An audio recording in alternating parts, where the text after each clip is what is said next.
Alhamdulillah masih bertemu di YouTube channel. Selamat datang, tetap semangat. Assalamualaikum warahmatullahi wabarakatuh. Semoga semuanya dalam keadaan sehat walafiat. Pada kesempatan ini kita belajar bersama tentang pengertian dan metode pidato. Kegiatan berpidato sebetulnya banyak dilakukan.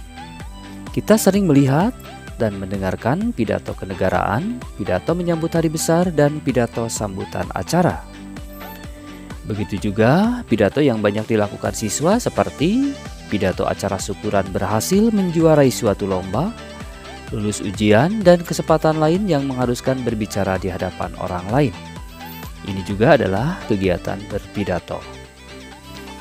Dari contoh pidato, tentunya kalian dapat mengetahui arti pidato. Namun, supaya lebih jelas, kita ambil dari sumber Wikipedia. Pidato adalah sebuah kegiatan berbicara di depan umum atau berorasi untuk menyatakan pendapatnya atau memberikan gambaran tentang suatu hal. Pidato biasanya dibawakan oleh seorang yang memberikan orasi-orasi dan pernyataan tentang suatu hal atau peristiwa yang penting dan patut diperbincangkan. Dari pengertian itu, inti pidato yaitu kegiatan berbicara di depan umum dan menyatakan pendapat serta memberikan gambaran tentang suatu hal.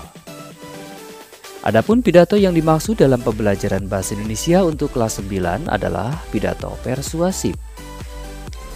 Pidato persuasif adalah pidato yang bertujuan meyakinkan pembaca atau pendengar dengan menyajikan argumen dari sudut pandang si pembicara.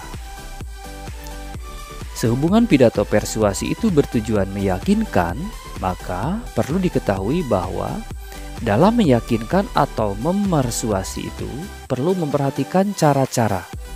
Yang pertama, menggunakan pendekatan etika. Yang kedua, menggunakan perasaan audien atau emosi. Dan yang ketiga, buat masuk akal atau logika. Etika, emosi, dan logika merupakan 3 cara menyampaikan persuasi atau ungkapan meyakinkan. Etika berdasarkan norma-norma yang berlaku di masyarakat. Emosi berdasarkan pertimbangan pribadi atau perasaan. Dan logika berdasarkan ilmu pengetahuan dan masuk akal. Contoh ungkapan pendekatan etika yaitu, mari kita menanam pohon untuk melestarikan lingkungan kita. Contoh ungkapan emosi, menanam pohon sudah menjadi kewajiban kita, tanpa pohon kita tidak bisa bernapas. Dan contoh ungkapan pendekatan logika yaitu, jika kita belajar dengan baik, maka dengan mudah pula mencapai cita-cita. Selanjutnya adalah metode pidato. Artinya, dalam kegiatan berpidato, harus menggunakan metode atau cara-cara tertentu, yaitu impromptu, manuskrip, memoir, dan extemporal. Yang pertama, pidato impromptu. Pidato impromptu adalah pidato yang dilakukan secara spontan atau tiba-tiba, yaitu misalnya dipanggil untuk menyampaikan pidato dalam sebuah acara. Pidato yang ini dilakukan secara tiba-tiba, spontan, tanpa persiapan sebelumnya. Apabila kalian menghadiri sebuah acara pertemuan, tiba-tiba dipanggil untuk menyampaikan pidato, maka pidato inilah yang disebut dengan impromptu. Yang kedua, pidato manuskrip atau membaca naskah. Disebut juga pidato naskah. Dalam hal ini tidak berlaku menyampaikan pidato tetapi membacakan pidato. Juru pidato membacakan naskah pidato dari awal sampai akhir. Kegiatan metode manuskrip atau membaca naskah ini biasanya dilakukan untuk menyampaikan pernyataan-pernyataan resmi, pidato kenegaraan, pidato sambutan peringatan Hari Besar Nasional, penyampaian laporan keuangan, dan hal-hal serupa. Dilakukan biasanya menggunakan teks atau pidato naskah. Ketiga, pidato memoriter. Pidato memoriter adalah pidato yang ditulis dalam bentuk naskah, kemudian dihafalkan kata demi kata dan kalimat demi kalimat.